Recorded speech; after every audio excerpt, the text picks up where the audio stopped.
How long can you hold your breath underwater? If you're a fisherman, you probably will be able to do it a little bit longer than the rest of us.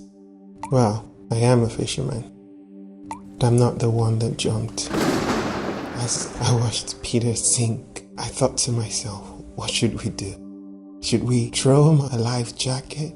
Should I jump in after him? The rest of us just pack legs, standing there.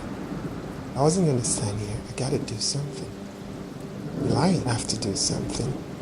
Because Peter told us if anything were to ever happen to him, we should turn and roll away as hard as we can. Why isn't it coming out? Maybe I should jump. And then, in a split second, there was Jesus, walking in water. He knew exactly where to jump into.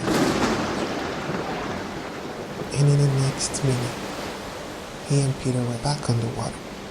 Now we're already throwing down the line, preparing to bring them in. But I've seen tonight, I can never unsee.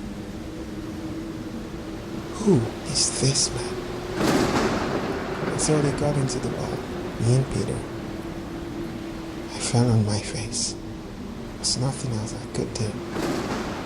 Who's this man? I lifted my head up and everything was calm. It was as if the waves obeyed him. The winds obeyed him. This is the Son of God. Only the Son of God could do this. I look back and realize I was not the only one on my face. Even Peter has got it on his face now.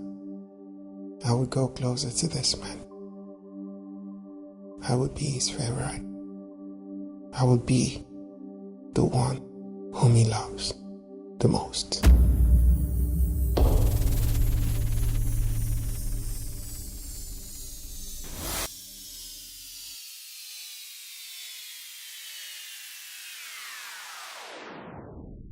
I didn't know anything about Bible stories until I went to Nepal in the year 2017 in September. And when I went to Nepal, I was opportunity to meet these people who could not read and write. But Bible stories were told to them and they suddenly became alive. You can see people who could not read and write, and then they tell Bible stories and they are changing people's lives through this. And from that day on, it touched my heart. And a lot of people have told me in the past that you can tell stories and stuff. And I love telling stories. I love telling stories. And so I thought to myself, hey, this is not something that has to be just for people in Nepal, but for people all over the world. Now, I'm grateful to God for the people that have taken initiative and gone ahead of us and started these things. But I want you to know that you can be a part of this. You can tell Bible stories to people everywhere. Bible stories are beautiful, and they are not just stories, they are true stories that can change life. So share this Bible story with your friends, hit the like button, and subscribe to my channel if you want to receive notifications every time I post a video. Jesus is Lord. Peace.